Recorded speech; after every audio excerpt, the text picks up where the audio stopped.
حي على الفلاح.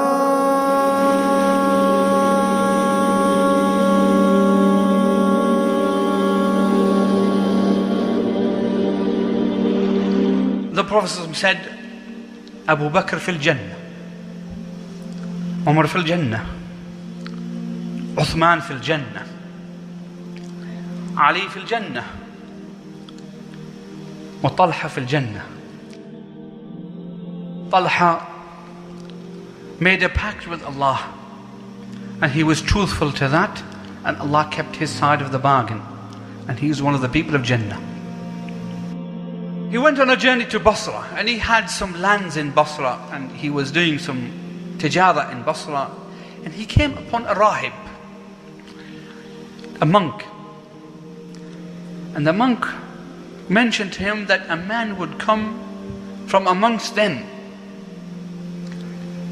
and that he would be the Nabi of Allah, and that his time is close, and that he will take refuge in the place which is identified as having Harra, volcanic area.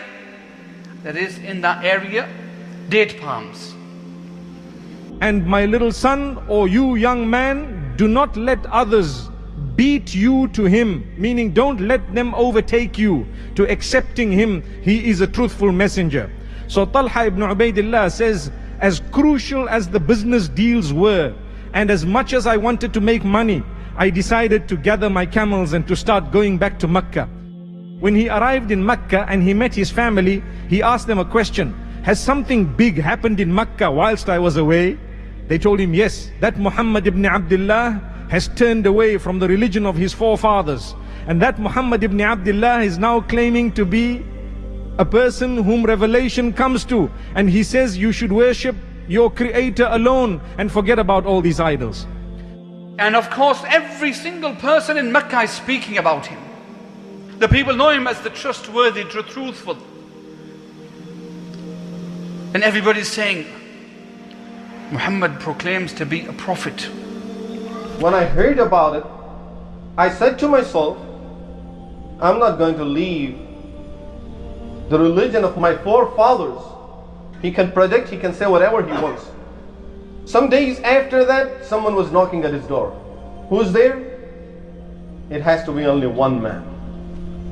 You would always see him going from home to home, running from person to person, making list of those people who can understand the message, always thinking of those who can embrace this message of Islam, who are looking for the truth.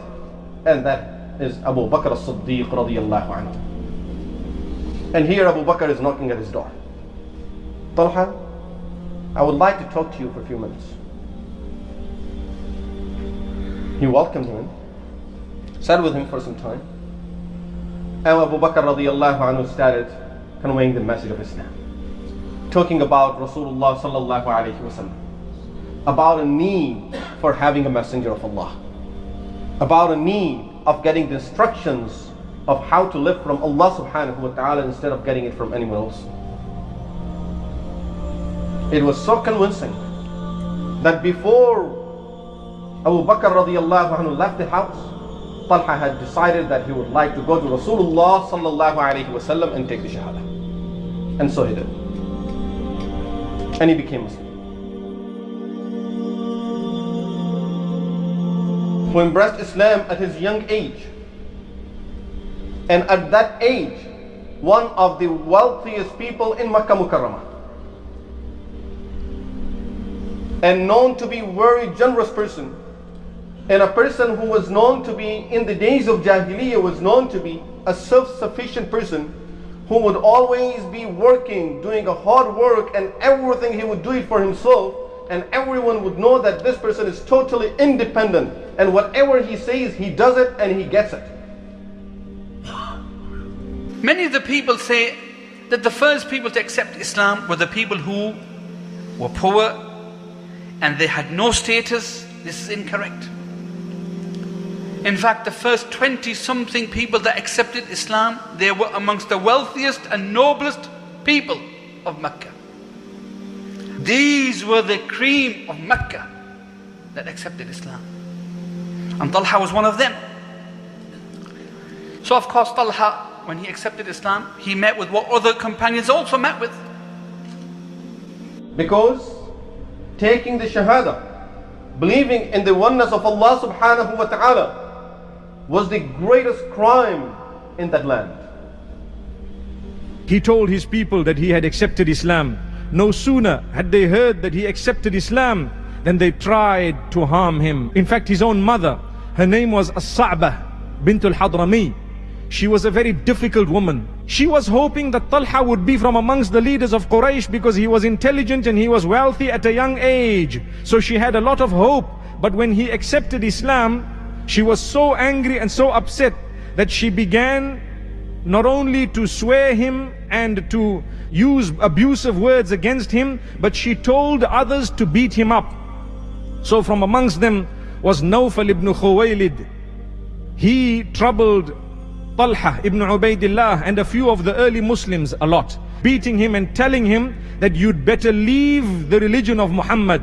How dare you follow this faith? But he was so strong. He had heard in Busra what the monk had to say, and he kept on sticking to his beliefs, and they kept on harming him. May Allah subhanahu wa ta'ala safeguard us all.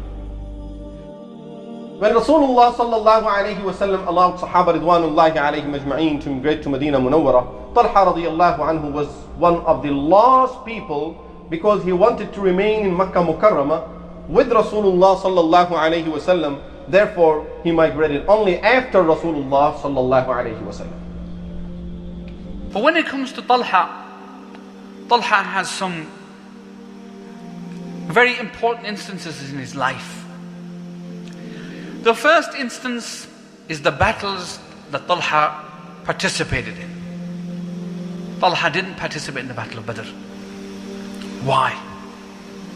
Even though he was from the Sabiqeen al-Awwaleen. But he didn't participate in the Battle of Badr because the Prophet sent him on an errand. He says that he was sent to bring news of the caravan of Abu Sufyan. And so they pursued the caravan until they arrived in Mecca. By the time they returned, the battle was already over. And for this, Talha really reprimanded himself that he didn't get the opportunity to be with the Prophet ﷺ in the first battle. And the Battle of Badr was something very big. Anybody who participated in the Battle of Badr was the best of the companions. The very best. He wants to be among the best. He's missed the opportunity for the Battle of Badr. So the Battle of Uhud he doesn't want to miss. So this is one of the greatest of the companions in the Battle of Uhud. But Sayyidina Abu Bakr says, whenever the Battle of Uhud was mentioned, this is the day of Talha. So what did Talha do? When the Muslims, some of the Muslims, they left their positions and dropped their weapons and ran after the war booty. And the Muslims, as a result of that, then were in a state of disarray. Because the mushrikeen came from the other side on cavalry. Many of the Muslims were then caught up in the middle. There was some confusion. Many people were killed. There was hue and cry that the Prophet was being killed. It became a mess. Talha, in this time, came to the Prophet ﷺ, who was surrounded. The mushrikeen had heard the Prophet ﷺ. The Prophet was bleeding. And they had surrounded him. And they had begun to fire arrows at him. And the Prophet ﷺ is in a dire situation. He's in a difficult situation. He's fallen into a ditch. Talha comes to come and defend the Prophet ﷺ. Every time the Prophet calls out, who is going to defend me? Talha is there. May your Messenger of Allah. With one hand he's lifting the Prophet out of the ditch, with the other hand he's fighting off the mushrikeen. When they fire their arrows, he's putting himself in the way, blocking the arrows. 11 of the Ansar are with him. Each one of them is dispatched one by one. Talha is the defender of the Prophet. Rasulullah sallallahu alayhi wasallam wanted to go in one of the caves in the mountain of Uhud. That cave was high and there was a big rock to climb before Rasulullah sallallahu alayhi wasallam can get into the cave. As soon as Talha radiallahu anhu saw the situation, he sat down, he said, Ya Rasulullah, climb my back and get into the cave. What about you, Talha? How are you going to get in there? Don't worry about me, Ya Rasulullah. Just climb my back and get in there. Rasulullah sallallahu alayhi wasallam did it. Now his tooth are broken and Rasulullah sallallahu alayhi wasallam's cheek is bleeding badly. And at that time, forgetting all of his pains, his sinning, as soon as he got into the cave, the first word Rasulullah sallallahu alayhi wasallam said was, Awjaba Talha. Today Talha got the guarantee of the Jannah. So much so that Abu Bakr as-Siddiq radiallahu anhu and Abu Ubaidah Amir ibn al-Jarrahi radiallahu anhu, they happened to rush towards Muhammad sallallahu alayhi wasallam when they saw him in blood. And they asked him, "O Messenger, are you okay?" He said, "Don't worry about me. Go and see your companion Talha ibn Ubaidullah. He was laying on the floor in a pool of blood with so many gashes that he had." May Allah subhanahu wa ta'ala grant us all goodness and a lesson to learn from this. You know, when they counted, they said over 70 wounds Talha received.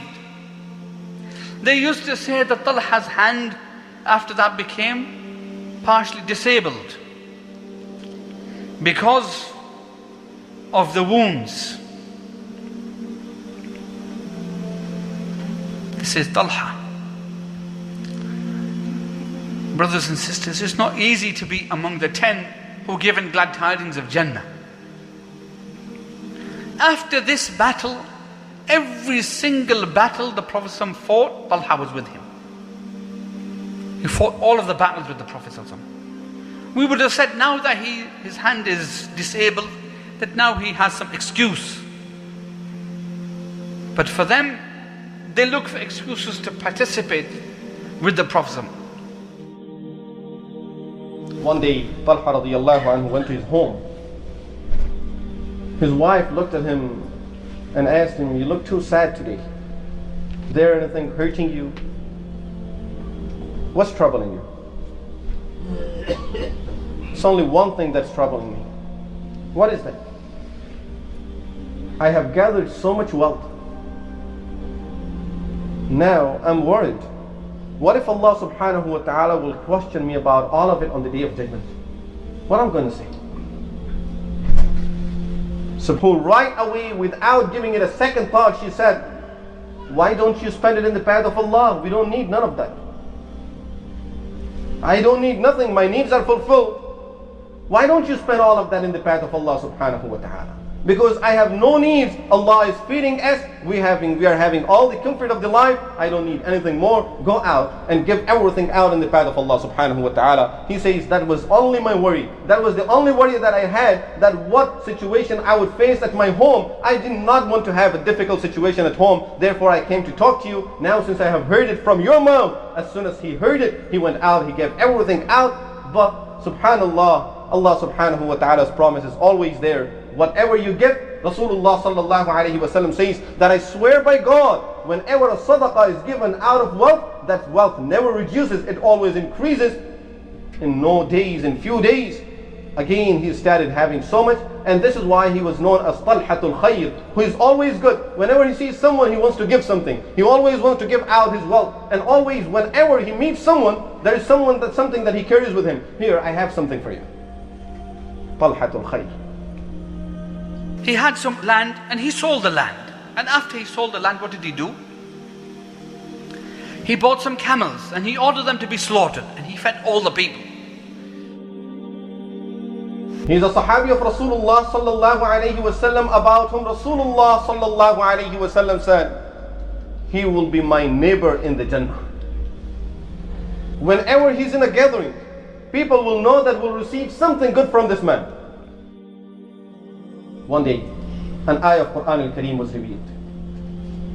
The ayah says in Surah Al-Ahzab, out of the believers, there are some men who are fulfilling their promises with Allah subhanahu wa ta'ala. They're holding up to their covenant that they made with Allah. Some of them have fulfilled their promise and some of them are waiting. Sahaba ridwanullahi alayhim ajma'een were afraid to ask Rasulullah sallallahu alayhi wasallam, Ya Rasulullah, whom are these people about whom Allah says that they are still alive? But they were afraid to ask. Once a villager came to Medina Munawwara, they said to that villager, why don't you ask Rasulullah sallallahu alayhi wasallam about this ayah? And who are those people? He did not reply. He asked again, and he asked for the third time, and Rasulullah sallallahu alayhi wasallam did not reply. So Sahaba knew he doesn't want to tell no names. As the gathering was still continued, Talha radiyallahu anhu entered into the masjid. Rasulullah sallallahu alayhi wasallam said to that villager, look at that man that's entering the masjid at this time. He is the person that Allah is referring into this ayah. Fulfilled his obligation towards the deen of Allah. Subhanallah. What a degree.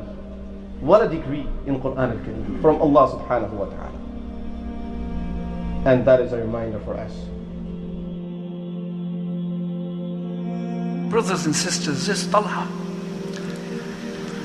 he died in the year 36 Hijri. And his death was, unfortunately, in that time when the Muslims were at each other's throats. The death of Uthman radiallahu anhu, in fact the murder of Uthman radiallahu anhu. The beginning of the fitna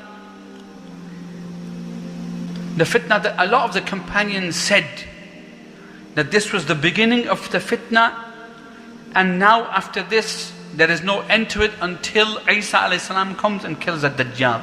This fitna now will continue. So at that time when Uthman radiallahu anhu was murdered,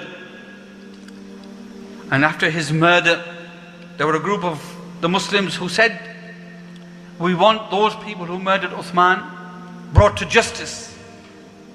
And there were others who also loved Uthman, but they were saying, look, at this moment in time the Muslims are in disarray.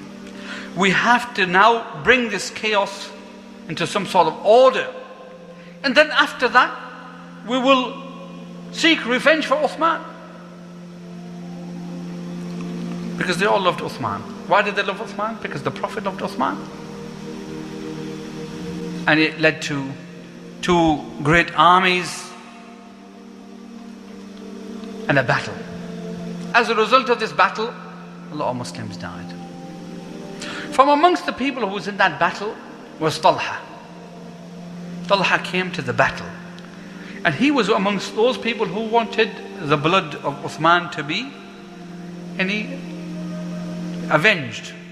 So he came to the battle and he sided with those people. And then he met Sayyidina Ali radiallahu anhu. And Sayyidina Ali spoke to him and said to him, do you not remember what the Prophet said about me? When he told him, he remembered. So he left the battlefield. He's leaving the battle. He's not raising his weapons to fight anybody. Marwan ibn al-Hakam fired an arrow, and the arrow hit Talha in his knee, and as a result of that Talha died. That was the death of Talha radiallahu anhu. How old was he? 64 years old. Brothers and sisters, Sayyidina Ali came out of the battlefield and he found Talha lying dead in the dirt. So he took him and he wiped the dirt from his face. And then he says that the Prophet ﷺ told me that my neighbor in Jannah is Talha. Who were the children of Talha? What were their names? Yahya and Musa and Isa. Who was the wife of Talha? Kulthum, the daughter of Sayyidina Abu Bakr radiallahu anhu. Talha, the best, married the best, lived amongst the best and died amongst the best.